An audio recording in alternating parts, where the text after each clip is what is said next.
नमस्कार विद्यार्थी मित्र हो. आज आपण BA द्वितीय वर्षाचा असणारा हवामानशास्त्र हा पेपर तृतीय सत्राला आहे आणि हा पेपर साधारणतः BASY तृतीय सत्र हवामानशास्त्र ज्याला आपण क्लायमेटॉलॉजी असे देखील म्हणतो, या हवामानशास्त्राचा अभ्यास करणार आहोत. मित्र हो, मागील तासामध्ये आपण हवामानशास्त्राचा विकास कसा झाला, त्यानंतर हवामानशास्त्राची असणारी व्याख्या आणि मागील तासापासूनच आपण हवामानशास्त्राचे असणारे स्वरूप या ठिकाणी बघत होतो. हवामानशास्त्राचे जे काही स्वरूप आहे, हवामानशास्त्राचे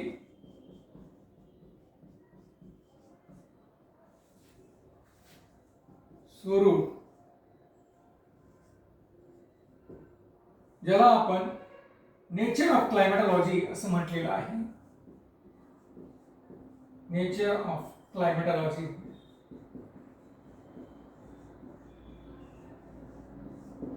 हवामानशास्त्राचे स्वरूप किंवा नेचर ऑफ क्लायमेटॉलॉजी हे बघत होतो आणि त्यामध्ये पहिलं जे काही स्वरूप आहे हवामानशास्त्राचं, की हवामानशास्त्राचा अभ्यास कसा केला जातो, तर यामध्ये आपण बघितलं की हवामानशास्त्राचं जे काही स्वरूप आहे हे कसं आहे, गतिमान स्वरूपाचं आहे.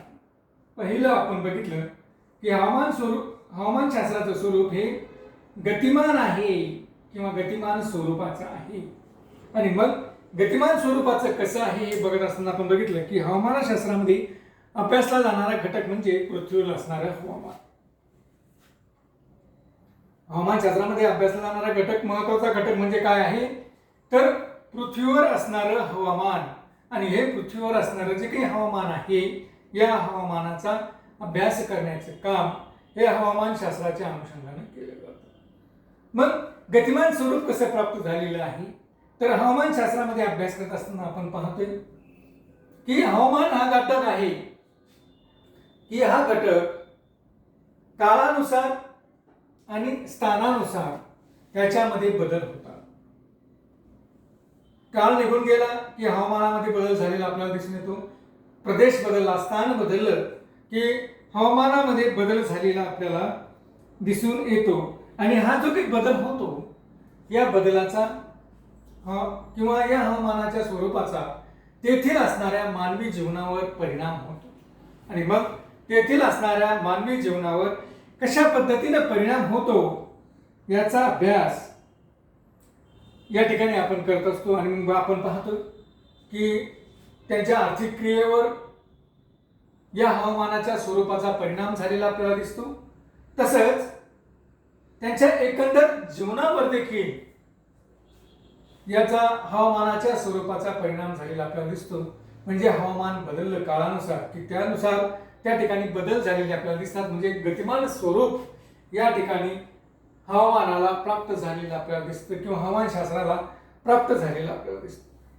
त्याचबरोबर आपण पाहतोय की हवामानशास्त्राच्या जे काही घटक आहे, प्रमुख घटक हा हवामान आहे. आणि मग या हवामानाचे असणारे विविध असे घटक की त्यामध्ये तापमान असेल,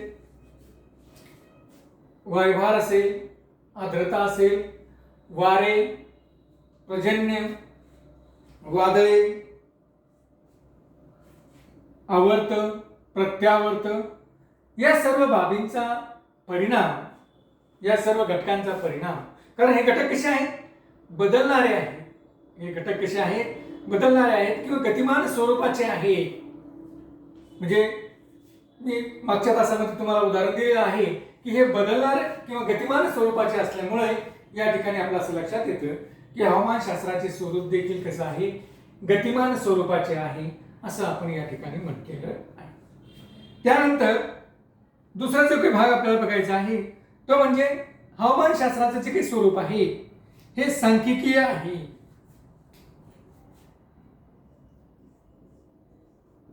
स्वरूप कसं आहे, सांख्यिकीय आहे. हवामानशास्त्राचं स्वरूप हे कसं आहे, सांख्यिकीय स्वरूप आहे. आणि या सांख्यिकीय स्वरूपाचा जर विचार केला तर मित्र आपल्याला असं लक्षात येतं की हवामान स्वरूप हवामानशास्त्राचे स्वरूप हे सांख्यिकी कसं बनलेलं आहे, तर हवामानशास्त्रामध्ये जे काही घटकांचा अभ्यास केला जातो त्यामध्ये मग तापमान असेल, वैभार असेल, आर्द्रता असेल किंवा वारे असतील, पर्जन्य असतील, हे जे काही घटक आहेत या घटकांची आकडेवारी जमा केली जाते. या घटकांमध्ये होणाऱ्या बदलांची आकडेवारी त्या ठिकाणी जमा केली जाते आणि ही जी काही आकडेवारी असेल, ही जी काही संख्या असेल, संख्यात्मक माहिती असेल, ही संख्यात्मक माहितीचं निरीक्षण त्या ठिकाणी केलं जातं. संख्यात्मक माहिती जमा केली जाते आणि त्यावरून एकत्रित स्वरूपामध्ये त्यावरून काही निष्कर्ष काढले जातात. हे जे काही आकडेवारी जमा करतो म्हणजे सांख्यिकीय आकडेवारी ही जी काही जमा करतो आपण, यावरून या आकडेवारीच्या अनुषंगाने निष्कर्ष काढले जातात आणि हे जे काही निष्कर्ष असतात हे निष्कर्ष दीर्घकाळातील असणाऱ्या आकडेवारीचा अभ्यास करून, दीर्घकाळातील असणाऱ्या सांख्यिकीय माहितीचा, या घटकांच्या सांख्यिकीय माहितीचा अभ्यास करून हे निष्कर्ष काढले जातात आणि हे निष्कर्ष अतिशय आपण असं म्हणूया की या असं म्हटलं जातं की ही निष्कर्ष अधिकाधिक यथार्थ किंवा यथार्थाच्या जवळ असलेले आपल्याला दिसतात. म्हणून मित्र, या हवामानशास्त्रामध्ये सांख्यिकीय माहितीचा विचार केला जातो. म्हणून हवामानशास्त्राला सांख्यिकीय स्वरूप देखील या ठिकाणी प्राप्त झालेलं आपल्याला दिसून येतं. म्हणजे या पद्धतीने मित्र हो, एक सांख्यिकीय स्वरूप देखील या हवामानशास्त्राला प्राप्त होतं. त्यानंतर तिसरा जो काही आपला भाग आहे तो आहे की हवामानशास्त्राला निरीक्षणात्मक स्वरूप देखील प्राप्त झालेलं आहे.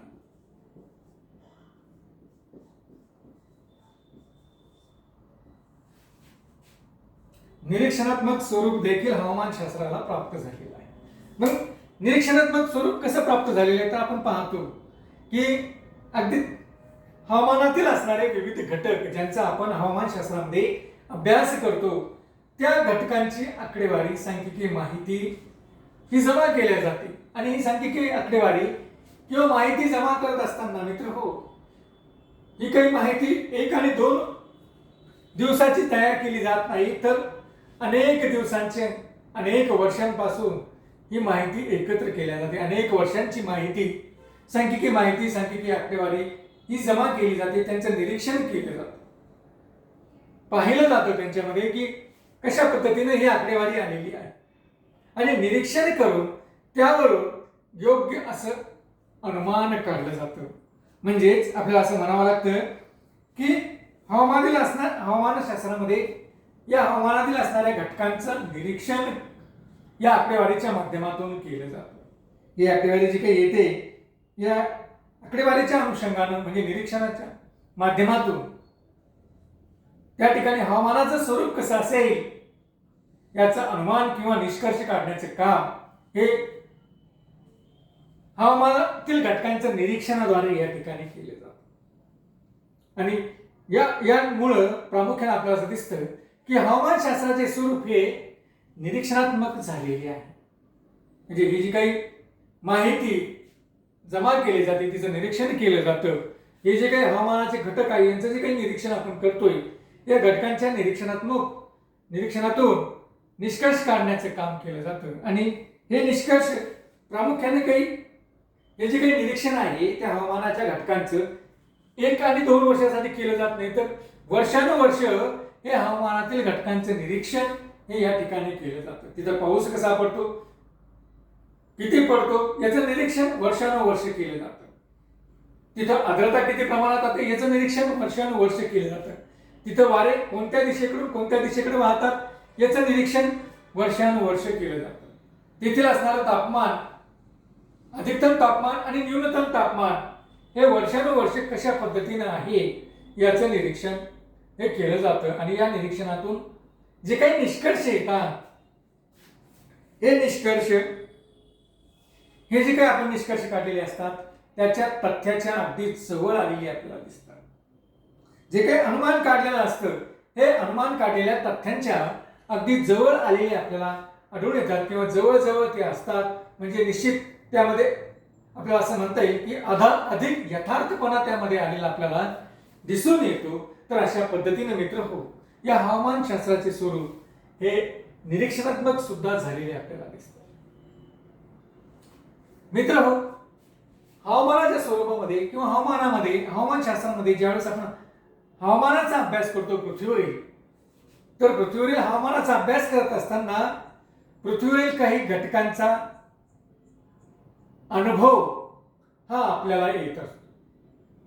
ज्यावेळेस आपण त्याचा अभ्यास करू लागतो त्यावेळेस त्यांचा अनुभव देखील प्रत्यक्षरित्या मानवाला येतो किंवा आपल्याला येतो. आणि हा अनुभव म्हणजे कसा येतो की विजा चमकणं हे आपण प्रत्यक्ष डोळ्याने बघतो, पाऊस पडतो हे आपण प्रत्यक्ष डोळ्याने पडतो, किंवा उष्णता किंवा उकाडा जाणवू लागतो, गरमी जाणवू लागते, म्हणजे हे आपण अनुभवतो. थंडी जाणवू लागतो, याचा सुद्धा अनुभव आपल्याला येतो. म्हणजे आपण जे काही अनुभव घेतो या निसर्गामध्ये, त्या अनुभवाच्या अनुषंगानं मित्र जे हवामानाचे घटक आहेत, तापमान असेल, तापमान कमी झालं म्हणजे थंडी वाजू लागते, म्हणजे हा अनुभव मानवाला येतो. तापमान वाढलं की गरमी होते आणि गरमी होण्याचा अनुभव मानवाला येतो. आर्द्रता वाढली की प्रचंड पडतं, त्याचाही अनुभव मानवाला येतो. किंवा अवकाशामध्ये ढग आले तर विजा चमकताना आपल्याला दिसतात, म्हणजे हा जो काही अनुभव आहे, हा अनुभव आपण हवामानशास्त्रातील जे काही घटक आहेत या घटकांचा अभ्यास करताना आपल्याला येतो. म्हणून हवामानशास्त्राचे स्वरूप हे अनुभवात्मक देखील आहे.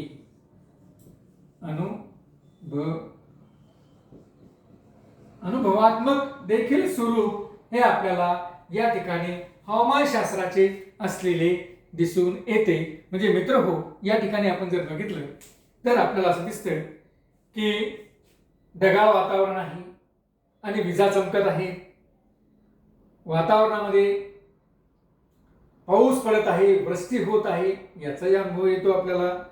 किंवा थंडी वाजणे, गरमी होणे, हा देखील अनुभव हा मानव घेत असतो. म्हणून हवामानशास्त्राच्या घटकाच्या अभ्यासाचा ज्यावेळेस आपण विचार करतो त्यावेळेस आपल्याला तो अभ्यास करत असताना हवामानातील किंवा वातावरणातील या घटकांचा अनुभव देखील आपल्याला येतो. आणि हा अनुभव येत असल्यामुळं हवामानशास्त्राचे स्वरूप हे कसं आहे, अनुभवात्मक स्वरूप देखील हवामानशास्त्राचं असलेलं आपल्याला दिसून येतं. त्यानंतर हवामानशास्त्राला जे काही स्वरूप प्राप्त झालेले आहे ते वैज्ञानिक स्वरूप प्राप्त झालेलं आहे.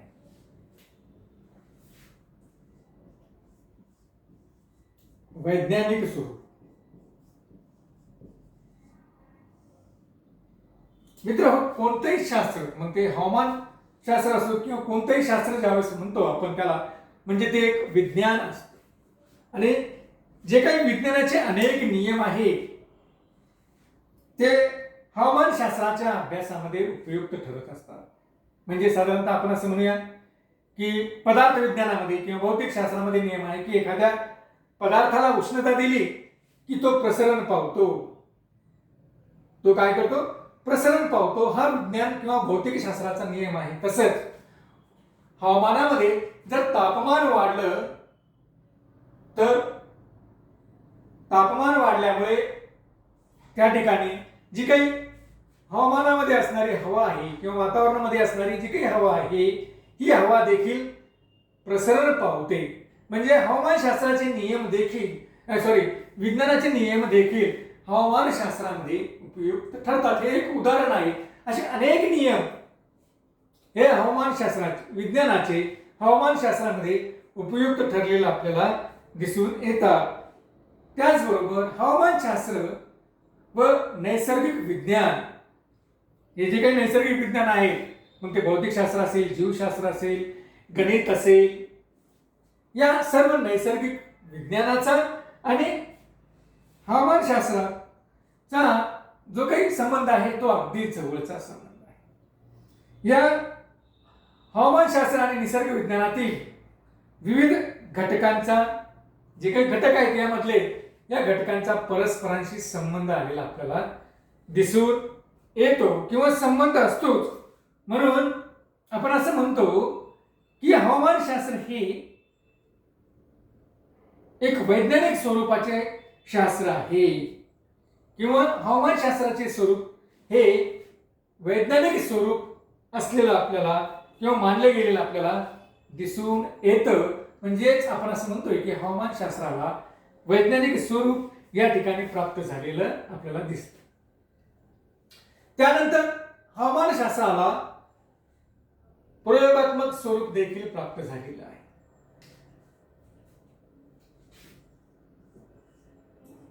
प्रयोगात्मक स्वरूप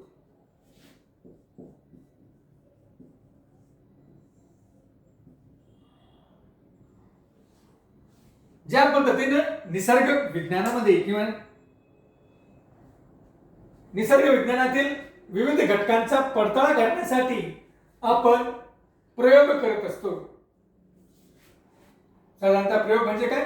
नियंत्रित वातावरणामध्ये एखाद्या घटकाची कृती तपासण्यासाठी केलेला पडताळा, कृती पाहण्यासाठी किंवा एखाद्या घटकाची अभ्यास करण्यासाठी केलेली कृती म्हणजेच प्रयोग होय. आणि अशा प्रकारचा प्रयोग हा आपण हवामानशास्त्रामध्ये देखील करत असतो.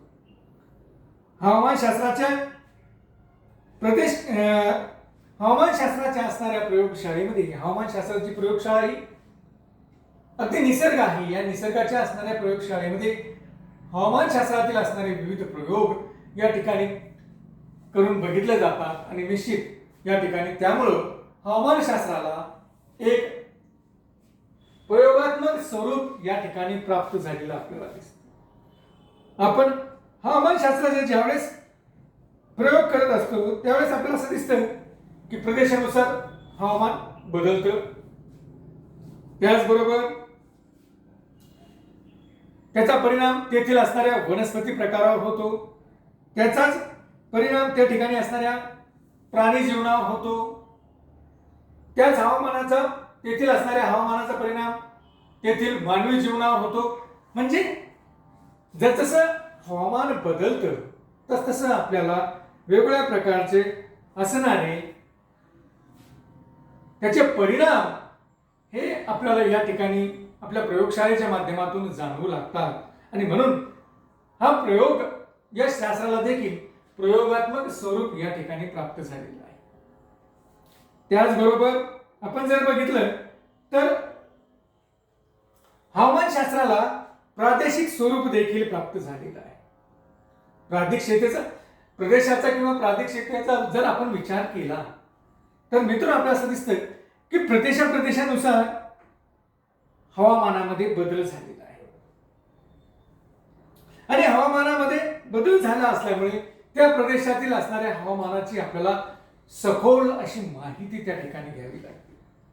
सखोल माहिती घेत असताना त्या प्रदेशामध्ये तशा प्रकारचं हवामान का निर्माण झालेलं आहे, त्या प्रदेशामध्ये अशा प्रकारचं हवामान का निर्माण झालं आहे आणि त्याचा मानवी जीवनावर कशा पद्धतीने परिणाम होतो या सर्वांचा अभ्यास हा आपण त्या प्रदेशाच्या अनुषंगाने करत असतो. साधारणतः आपण असं म्हणूया की मोसमी प्रकारचं हवामान हे भारतामध्ये का निर्माण झालेलं आहे. कारण भारत हा एक प्रदेश जर आपण पकडला तर आपल्याला असं दिसतं की भारतीय प्रदेशामध्ये मोसमी प्रकारचं हवामान आहे. आणि मग या ठिकाणी जर मोसमी प्रकारचं हवामान असेल तर ते का निर्माण झालं आहे. मग आपल्याला त्या ठिकाणी काही घटकांचा ज्यावेळेस हवामानाच्या संदर्भामध्ये विचार करावा लागेल त्यावेळेस मग ते प्राकृतिक घटक असतील तर त्यांचा विचार आपण या ठिकाणी करत असतो. म्हणजे भारताला जो आकार मिळालेला आहे तो द्विकल्पीय स्वरूपाचा आहे. जे काही स्थान आहे ते द्विकल्पीय स्वरूपाचं स्थान आहे. त्याचबरोबर या ठिकाणी नैऋत्य वारे एका विशिष्ट कालावधीमध्ये वाहतात, ईशान्य वारे एका विशिष्ट कालावधीमध्ये वाहतात आणि त्यामुळं येथील हवामान हे मोसमी स्वरूपाचं झालेलं आहे. असं ज्यावेळेस आपण म्हणतो त्यावेळेस आपल्याला असं दिसतं की आपण त्या प्रदेशाचा हवामानाचा अभ्यास करत असतो. म्हणून हवामानशास्त्राचा अभ्यास करत असताना हवामानशास्त्राला प्रादेशिक स्वरूप देखील प्राप्त झालेलं आपल्याला दिसून येतं. म्हणजे हवामानशास्त्र हे हवामानशास्त्राचा अभ्यास हा प्रादेशिक स्वरूपात देखील या ठिकाणी आपण करत असतो. म्हणजे हवामानशास्त्राचे स्वरूप हे कसं आहे, प्रादेशिक स्वरूप देखील हवामानशास्त्राला या ठिकाणी प्राप्त झालेलं आहे असं आपण या ठिकाणी म्हणू शकतो. त्यानंतर जर आपण बघितलं तर हवामानशास्त्राला अलीकडच्या काळामध्ये आधुनिक स्वरूप देखील प्राप्त झालेलं आहे. आधुनिक स्वरूप देखील प्राप्त झालेलं आहे. मग आधुनिक स्वरूपाचा जर आपण विचार केला तर आपल्याला असं लक्षात येतं मित्रहो की अलीकडच्या काळामध्ये आपण पाहतोय की कृत्रिम उपग्रह असतील, भौगोलिक माहिती प्रणाली GIS सिस्टीम असेल, संगणक असेल, अत्याधुनिक यंत्र असतील, विमाने, वेगवेगळ्या प्रयोगशाळा त्या ठिकाणी हवामानाचा अभ्यास करण्यासाठी उभारल्या गेलेल्या असतील इत्यादीच्या माध्यमातून अलीकडच्या काळामध्ये आपण हवामानशास्त्राचा अभ्यास करत आहोत. आणि मग त्यामुळं हे जे काही हवामानशास्त्राचं स्वरूप आहे हे हवामानशास्त्राच्या अभ्यासाचे स्वरूप या ठिकाणी आपल्याला बदलताना दिसत आहे की अगोदरच्या काळामध्ये आणि अलीकडच्या काळामध्ये आपण हवामानशास्त्राचा अभ्यास करत असताना उपग्रहाच्या माध्यमातून करतो, भौगोलिक माहिती प्रणालीच्या माध्यमातून करतो, संगणकाच्या माध्यमातून करतो किंवा आधुनिक अशा प्रयोगशाळा निर्माण करून विमानाच्या साहाय्यानं देखील या ठिकाणी आपण हवामानाचा अभ्यास या ठिकाणी करतो. म्हणजेच अलीकडच्या काळामध्ये या हवामानशास्त्राला आधुनिक स्वरूप प्राप्त झालेलं आपल्याला दिसून येतं. मित्रांनो, त्याचबरोबर आपण पाहतोय की अगोदरच्या काळामध्ये हवामानशास्त्र हे वर्णनात्मक शास्त्र आहे असं म्हटलं जात होतं. म्हणजे हवामानशास्त्राचे स्वरूप हे फक्त वर्णनात्मक होतं. मात्र हे फक्त वर्णनात्मक न राहता आता ते वर्णनात्मक नाही, ते आता विश्लेषणात्मक व स्पष्टीकरणात्मक झालेलं आहे. आणि आपण पाहतोय की हवामानशास्त्रामध्ये देखील केवळ निव्वळ संकल्पना यांचाच वापर केला जात नाही, तर अलीकडील काळामध्ये असलेली जी काही यंत्र आधुनिक अशा प्रकारची यंत्रसामुग्री आहे या यंत्रसामुग्रीचा देखील हवामानशास्त्राच्या अभ्यासामध्ये महत्त्वाचा सहभाग असलेला आपल्याला दिसतो. आणि म्हणूनच आपण असं म्हणतो की हे जे काही हवामानशास्त्र आहे हे हवामानशास्त्र आज हवामानशास्त्राला जे काही स्वरूप प्राप्त झालेलं आहे ते आधुनिक स्वरूप या ठिकाणी आपल्याला प्राप्त झालेलं दिसून येतं. आणि या स्वरूपामध्ये अगदी शेवटचा घटक किंवा शेवटचा भाग म्हणजे आज हवामानशास्त्र हे उपयोजित स्वरूप या हवामानशास्त्राला प्राप्त झालेलं आहे. असं स्वरूप प्राप्त झालेलं आहे उपयोजित. म्हणजे हवामानशास्त्रातील ज्ञानांचा हवामानशास्त्रामध्ये मिळालेलं जे काही ज्ञान आहे या ज्ञानाचा वापर आपण दुसऱ्या क्षेत्रामध्ये किंवा मानवाच्या कल्याणासाठी देखील या ठिकाणी आपण वापरू शकतो.